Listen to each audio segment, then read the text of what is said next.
Драги ученици, добродојдовте во нашата училница по предметот работа со компјутер и основи на програмирањето за 5-то одделение. Денеска ќе цртаме во документ, односно ќе треба да се оспособите за користење на алатки од лентата за цртање. Во програмата за обработка на текст можеме да цртаме готови форми и облици со едно име наречени графички објекти. Од лентата со менија алатки, која што се наоѓа во горниот дел од работната површина на програмата за обработка на текст, со лев клик треба да избереме Insert, односно вметни, во која што се наоѓа менито Shapes, односно форми, кој што го избереме со лев клик и се појавува паѓачко мени. Во ова паѓачко мени се наоѓаат огромен број на форми од кои што можеме да избираме и да цртаме во текстот. Избираме една од формите и ја цртаме во документот. Постапката за цртање на графички објект, од кого ќе го избереме, треба да кликнеме со лев клик на белата работна површина, да се држи курсорот и да се влече. Графичките објекти може да ги зголемиме или да ги смалиме, да ги ротираме исто како и сликите. Со клик врз објектот се појавуваат мали бели крупчиња. Кога ќе се доближиме со маусот, кликнеме на крупчето и влечеме на десно или на лево, со тоа што ќе овозможиме формата да се зголемува или да се смалува. Ќе ве замолам да го запрате видеото, да отворите програмата за обработка на текст, да кликнете на менито Insert, потоа во Shapes, да изберете форма и да ја нацртате на работната површина. Одлично завршена работа, продолжуваме понатаму со уредување како можеме поинаку да изгледа нашата форма која што сме ја избрале и да биде соодветна за текстот за кој што е наменета. Можеме да избереме алатка за избор на боја, на подлога и рамка на исцртаниот објект. Каде ќе го најдеме тоа? Откако ќе нацртаме формата, ќе кликнеме на нејзината површина и ќе се појави ново мени во горниот работен простор во програмата за обработка на текст и ќе биде кликнат формат.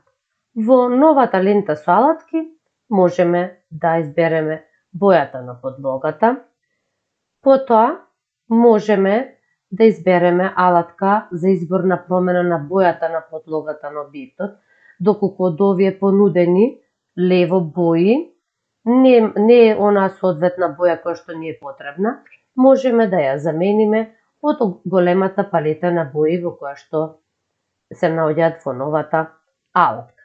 Потоа имаме во истата алатка паѓачко мени кое што се појавува надолу под боите. Можеме тука да избереме алатка која што ќе се појават сенки на подлогата на објектот и исто алатка во која што можеме да избереме текстура за подлога на објектот. Ќе ве замолам да го запрате видеото и да ги употребите сите 4 алатки за промена на подлогата на објектот. Се надевам дека имавте успешна работа, а пред се и забавна, во која што можевме да уредуваме еден објект. Следат нови активности кои што можеме да ги правиме при уредување и доуредување на објектот. Следна алатка на менито кое што се наоѓа под формат е алатка за избор на бојата на линијата со која е исцртан објектот. Во случајов е исцртан со жолта боја, ние можеме оваа боја да ја замениме со било која боја од понудената палета на бои. Повторно, како и претходно со подлогата, се појавува паѓачко мени на ова алатка, во која што паѓачко мени можеме да избереме алатка за избор на дебелина на линијата со која што е исцртан објектот.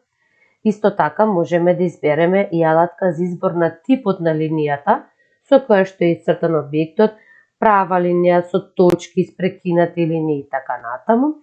И исто така можеме да избереме нов тип на форма.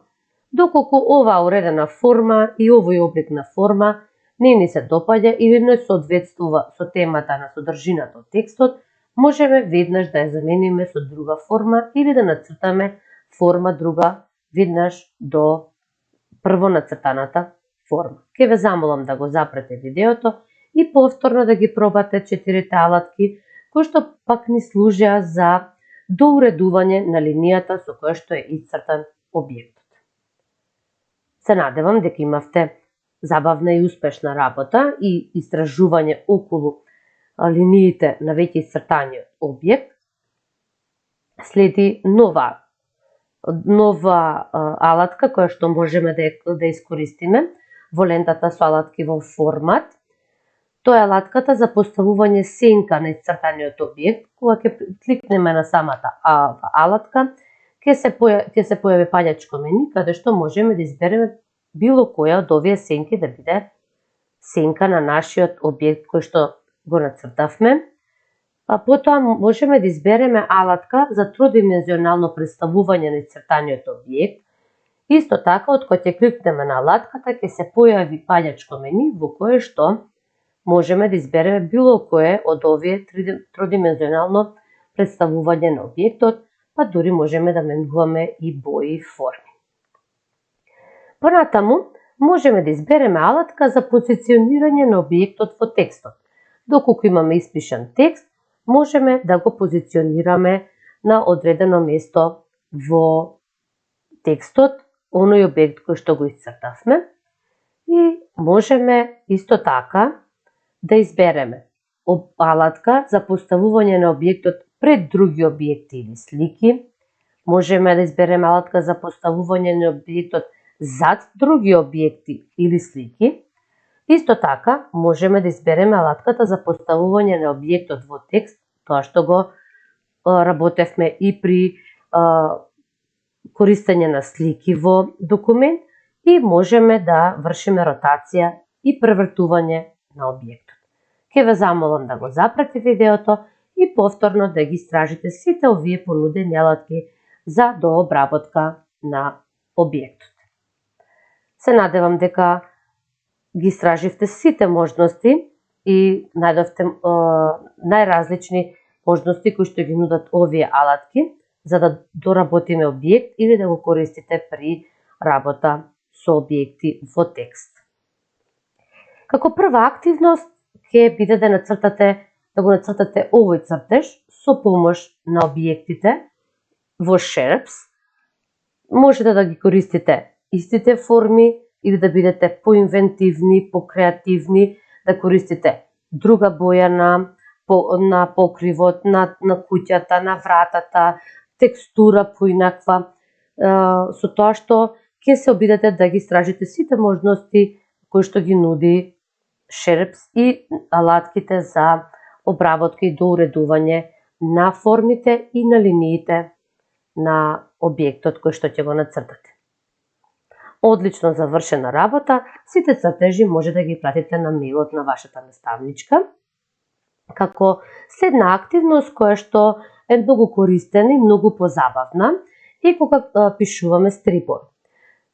Говорот на ликовите во стрипот се надополнува со исцртување на објект и во самиот објект испишан текст. Имаме овдека ликови, оној лик кој што зборува, од него излегува објектот кој што можеме да го нацртаме и во него можеме да напишеме текст. Објектите можат или формите да бидат најразлични според говорот кој што го кажуваат самите ликови во стрипот.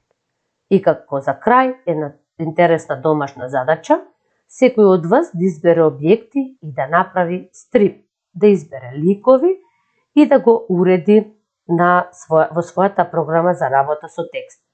Темата може да изберете сами, а моја предлог тема се детските права.